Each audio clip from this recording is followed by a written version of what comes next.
I paid for my sister's education while working 2 jobs, only to have her call me a loser at a family dinner. It all started when I was trying to piece together a life for myself, working as a mechanic with a dream of someday owning a house. Things weren't easy, nothing ever is, but I figured I'd get there just like everyone else who worked hard.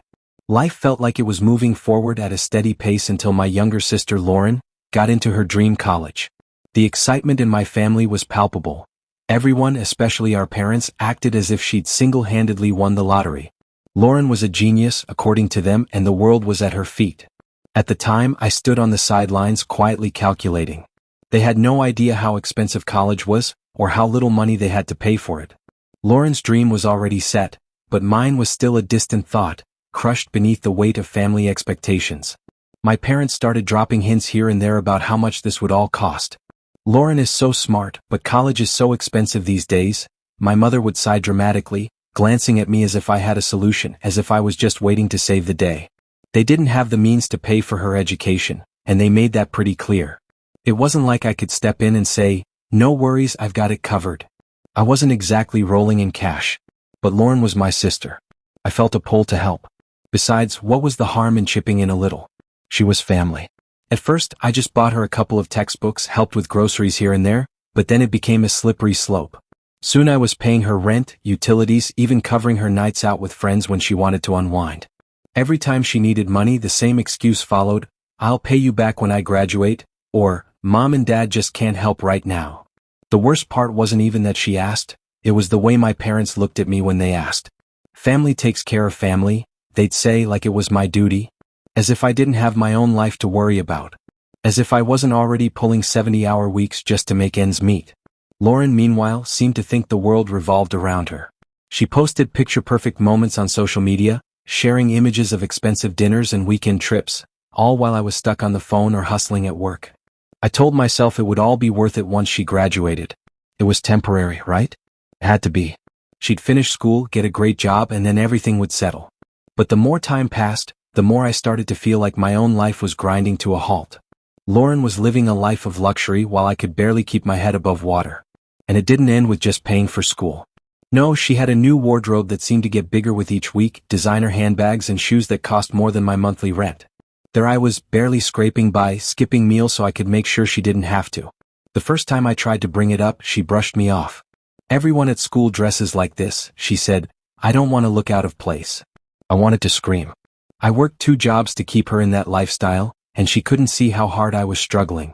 But I let it go, telling myself it would get better once she settled into a routine. It didn't. It was like she couldn't care less about what I was going through. Every conversation seemed to revolve around her life, her problems. When I tried to tell her about my struggles, it was met with silence or worse, dismissiveness. She never once stopped to ask how I was doing. It was like I was nothing more than a bottomless pit of money for her, a walking ATM. The resentment I tried so hard to bury started bubbling to the surface. I was losing my patience, but I kept telling myself it was temporary. Then she called me one day, telling me she was thinking about studying abroad for a semester. It wasn't even a question, more like an assumption. "I think it'd be a great experience," she said, like she was discussing picking a new pair of shoes. I sat there, stunned. I could barely afford her rent as it was, and now she wanted me to pay for an entire semester abroad? When I mentioned it to my parents, hoping they'd get a grip on reality, they didn't. "It's an incredible opportunity," my mom said with that same tone she used to use when she told me about how hard college was for her generation. "You'll figure it out, you always do." The expectation was clear. They expected me to bend over backward once again. And then Lauren, with her ever-growing list of complaints, added fuel to the fire. She whined about her roommate borrowing her shoes, how the campus cafeteria didn't serve good coffee, how difficult her professors were. She even started throwing jabs at me, mocking how much I worked.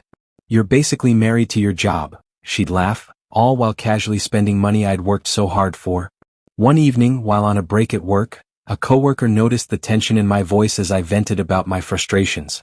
"She doesn't appreciate you," my coworker said. "You bend over backwards and she acts like you owe her everything."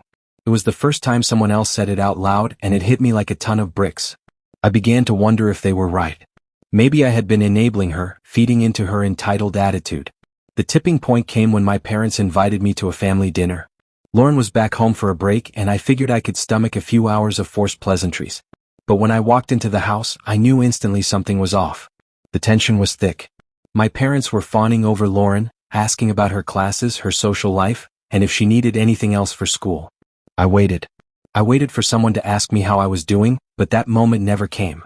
I could feel the resentment building up inside me, but I stayed quiet. Then Lauren started talking about the study abroad program again. She was practically glowing as she went on and on about how amazing it would be. She turned to me grinning and said, "I hope you're ready for a little extra work, big brother. These programs don't come cheap." That was it. The floodgates opened. I couldn't hold it in anymore. I put my fork down and looked at her, my voice cold. "You think I'm just going to keep funding your lifestyle forever while you sit around doing nothing?" The silence that followed was deafening. My parents looked at me like I'd just cursed at the dinner table, and Lauren's expression froze. But it didn't take long before she recovered, shooting back, "What's your problem? You're so bitter. Just because your life isn't going anywhere doesn't mean you have to take it out on me." Her words stung more than I expected. How could she say that? After everything I'd done, this was how she saw me? A failure? I leaned forward. Bitter? My life isn't going anywhere because I've been too busy funding yours. My parents immediately took her side. "That's inappropriate," my mother snapped. "You're her brother. It's your job to support her." Job. I repeated bitterly.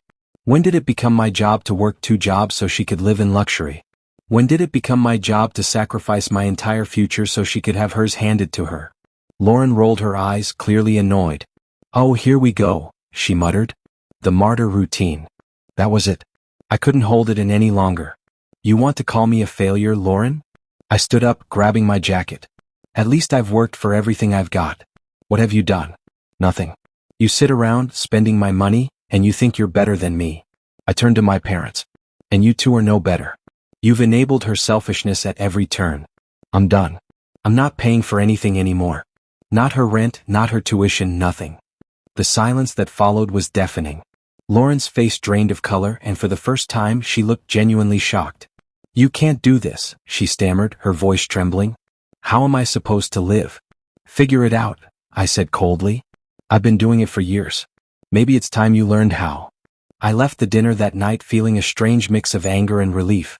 I knew the fallout would come soon enough, but for the first time in years, I had finally stood up for myself.